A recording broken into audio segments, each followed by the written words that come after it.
মতন সারাদিন শুয়েই থাকি, কাজ কাম তো করতে হবে না। খবরদার উপরে একেবারে কথা বলবা না। আমি সারাদিন শুয়ে থাকি নাকি? এই বাড়িতে তো বউ হয়ে আসিনি, ছি হয়ে এসেছি। যেদিন থেকে ওর হাতে পড়েছি সেদিন থেকে কাজ করতে করতে আমার জীবন চলে গেল। হ্যাঁ, কত কাজ করে সে তো দেখাই যায়। রান্না করা, খাওয়া, সারাদিন শুয়ে থাকা। আমার মতন জুঙ্গাল টাইনতে হলে কার আইডিয়া পাই তো। এই, তুই আমাকে খাবার বলে দিলি, আমি খাই আর শুই। ও মা গো, তুমি আমাকে কোন ছেলের হাতে তুলে দিলা গো?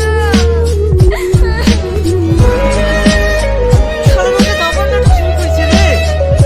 আমি নাটক করি, প্রত্যেকদিন সকালবেলা উঠে রান্না করে ভাত ভাজা ঘরে দিচ্ছি। এই করতে করতে আমি শেষ হয়ে গেল। আর ও আমাকে খাবার বলে দিচ্ছে, তোর ভাত আমি খাবোই না। আজকে বাড়ি চলে যাবো। যা যা, তুই যেখানে খুশি সেই কিনে যা। তুই বেড়ালি বাড়িটা ঠান্ডা হবে। তো জ্বালাতে বাড়িতে একটা ফেরেশতা পর্যন্ত ঢুকতে দেয় না। আসিস, আমি বাড়ি থেকে বেরোলে তোর বুকের পেটে নাচবে। আমি যাবো না, যা, তোর হাড় মাছ তোলাবো আর এখানেই থাকবো। তুই যাবি না সেটা আমি ভালো করেই জানি। সারা জীবন আমার ঘাড় চেপে থাকবি।